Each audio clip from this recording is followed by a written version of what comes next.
तौकीर के घर भारी संख्या में पुलिस तैनात की गई है। सीधे उसकी तस्वीरें आपको दिखाऊं। ये तौकीर के घर की तस्वीरें आप देख रहे हैं। घर के बाहर भारी संख्या में पुलिस तैनात की गई है। अब तक ये तस्वीर आप देख रहे हैं, चारों तरफ पुलिस नजर आ रही है।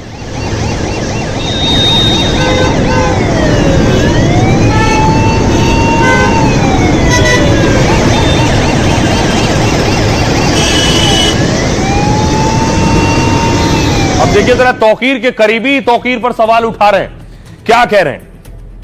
तौकीर के करीबी कह रहे हैं, सबसे पहले देखिए नदीम कह रहा है बरेली हिंसा की साजिश तौकीर रजा ने रची। पिछले 1.5 साल से वो अपनी ताकत नहीं दिखा पा रहा था। तौकीर के करीबी नदीम ने पुलिस के सामने खुलासा किया है। भीड़ जुटाकर वो अपनी ताकत का एहसास कराना चाहते थे। 2027 चुनाव को लेकर पश्चिमी यूपी में ताकत दिखाने की मंशा थी। मुसलमानों के बीच पैठ बनाकर उनका रहनुमा बनना चाहता था, लेकिन तौकीर की यह साजिश उन पर भारी पड़ी। इसके अलावा शहाबुद्दीन बरेलवी कह रहे हैं कि बिना नाम लिए तौकीर पर तंज कसा है। कुछ कट्टर और सियासी लोगों के फायदे के लिए यह सब जानबूझकर किया गया। बरेली में जो हुआ वो अफसोस की बात है। बरेली में बवाल के बाद अब गेहूं के साथ घुन भी पिस रहा है। मोहम्मद के इजहार के नाम पर हिंसा पैगंबर की शिक्षा के खिलाफ है। साथ ही देखिए दूसरे आरोपी, दूसरे जो लोग हैं, जो फरत की पत्नी, जो फरत है वो तौकीर का करीबी, उसकी पत्नी कह रही है हिंसा से पहले तौकीर फरत के घर में ही रुका। मौलाना तौकीर ने जो किया वो नहीं करना चाहिए था। सीएम योगी से उन पर किसी तरह की कार्रवाई ना करने का आरोप है। प्रशासन से बुलडोजर एक्शन ना करने की गुहार लगाई गई है। फरत और उसके बेटे को भी पुलिस ने गिरफ्तार कर लिया है। ये तौकीर के करीबी हैं। सुनिए जरा, तौकीर से जो अब तक मिले हुए थे, साथ थे, इस बवाल के बाद वो सब कह रहे हैं तौकीर से उनका कोई ताल्लुक नहीं। घुन के साथ, गेहूं के साथ में घुन भी पिसता है। तो अब हालात ये हैं कि गेहूं के साथ में घुन भी पिस रहा है। लोगों ने नाजायज काम किए हैं और जिन लोगों ने गरीबों को सताया है और मजलूमों की दाद रसी नहीं की है, बल्कि खुद जालिम बन गए, तो जाहिर बात है कि जालिम को अब याद आना चाहिए और जालिम को जरूर डर और खौफ महसूस होना चाहिए। जालिम कौन? तौकीर रजा है क्या? मैं नाम नहीं जानता कौन लोग हैं। बहरहाल बहुत सारे ऐसे लोग हैं जिन लोगों ने गरीबों, मजलूमों, कमजोरों पर जो है वो अत्याचार किए। सरकार से यही कहना चाहते हैं, हमारे बच्चों को और हम लोगों को कुछ भी ये मालूम नहीं था कि ये कुछ ऐसा होने वाला है। अगर हमें ऐसा कुछ पता होता कि तौकीर रजा के मन में क्या चल रही है, क्या नहीं चल रही है, तो हम वैसे ही अपनी देख रेख करते। वो तो कभी कदार हमारे घर आ ही जाते थे। तो हमने उनको चाय नाश्ता कराया और चाय नाश्ता कराने के बाद वो बोले मैं थोड़ी देर लेटना चाहता हूँ। वो लेट गए। जब हमने सुबह को उठे, हमने थोड़ी लेट ही उठे थे, जब हम उठे तो देखे यहाँ पे कुछ बात बिगड़ चुकी थी। पुलिस आ गई थी, उनको गिरफ्तार कर लिया। हम ये चाहते हैं कि हमारे शौहर फरत खां और हमारा बेटा मोइन बेकसूर है और हम लोग भी घर वाले बेकसूर हैं। हमारा घर भी ना तोड़ा जाए और हमारे बच्चों को बाइज्जत बरी कर दिया जाए। अब देखिए बरेली हिंसा की जो तस्वीरें सामने आई, पुलिस उन तस्वीरों के जरिए तलाश कर रही है आरोपियों को। बरेली में अभी भी कार्रवाई हो रही है। योगी की कार्रवाई और एक्शन जारी है। बरेली में आई लव मोहम्मद पोस्टर पर बवाल के बाद एक्शन हो रहा है। बरेली में अब तक 81 गिरफ्तारियां हो चुकी हैं आरोपियों की।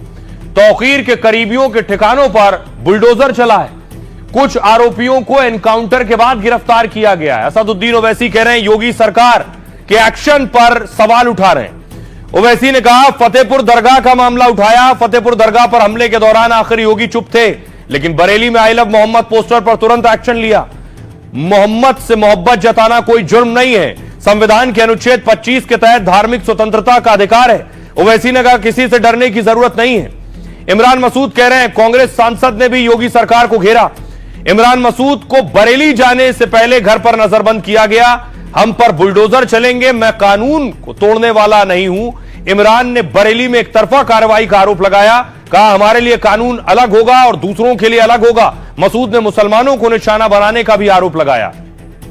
और तौसीफ रजा जो कि तौकीर के भाई हैं, तौकीर रजा की गिरफ्तारी पर भड़के हैं उनके भाई।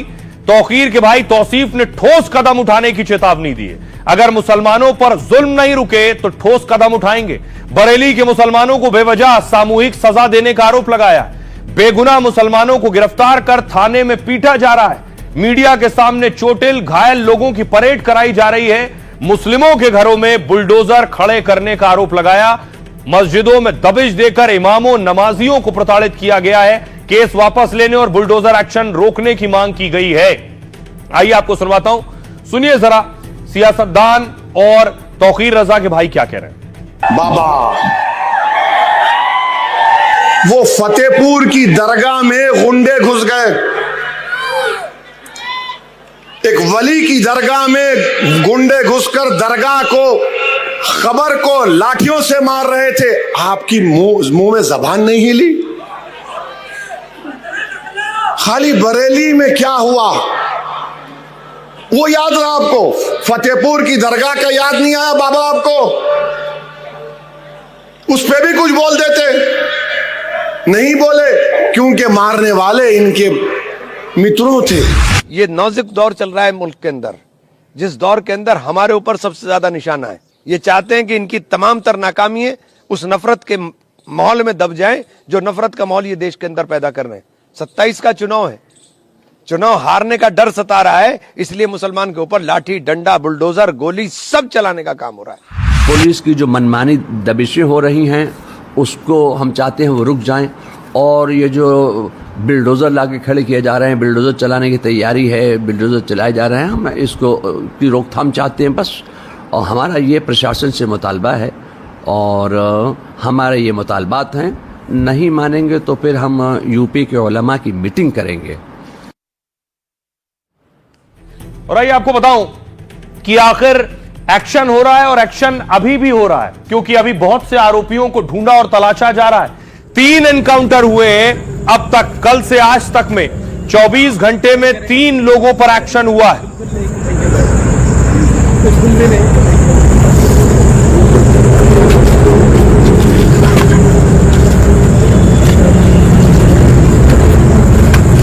नहीं करेंगे, बिल्कुल नहीं करेंगे। आइए अब आपको बताऊं ये 3 लोग कौन हैं। बरेली में बवाल के बाद यूपी पुलिस अब लोगों को तलाश कर एनकाउंटर हो रहे हैं। फरार चल रहे 2 और आरोपियों का एनकाउंटर हुआ है। एनकाउंटर के बाद पुलिस ने दोनों आरोपियों को दबोचा है। गिरफ्तार आरोपियों का नाम इदरीस और इकबाल है। मुठभेड़ के दौरान दोनों आरोपियों को गोली लगी। इलाज के लिए दोनों को अस्पताल में भर्ती कराया गया। आरोपी इदरीस पर कुल 20 आपराधिक मामले दर्ज हैं, वहीं इकबाल पर 17 मामले पहले से चल रहे हैं। पुलिस ने दोनों के पास से सरकारी बंदूक बरामद की है।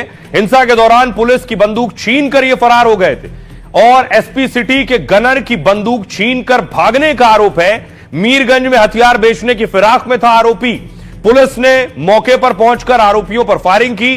पुलिस की जवाबी कार्रवाई में दोनों के पैर में गोली लगी है। 2 तमंचे, जिंदा कारतूस, मोटरसाइकिल और मोबाइल जब्त किया गया है। शुरुआती पूछताछ में दोनों ने नदीम खान का नाम लिया है। नदीम के कहने पर वो मौके पर पहुंचे थे जहां हिंसा हुई। दोनों आरोपी शाहजहांपुर के रहने वाले हैं। चोरी, डकैती और गैंगस्टर एक्ट में कई केस इनके खिलाफ दर्ज हैं। सुनिए एसएसपी ने आज प्रेस कॉन्फ्रेंस की, जो भी पुलिस एक्शन ले रही है क्या कह रहे हैं। 2 अभियुक्तों को पुलिस मुठभेड़ में गिरफ्तार किया गया है।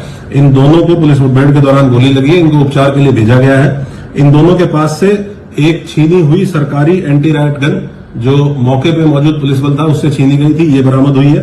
2 तमंचे 315 बोर के अवैध तमंचे बरामद हुए हैं।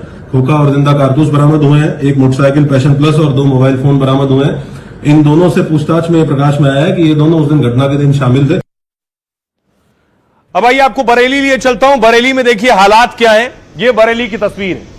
बरेली में घर और दुकानें बंद हैं। घर इसलिए बंद हैं, लोगों को डर है पुलिस घर से ना उठा ले, इसलिए ताला लगाकर फरार है। दुकानें भी बंद हैं, तब से दुकानें नहीं खुली हैं, तनावपूर्ण स्थिति है इसलिए।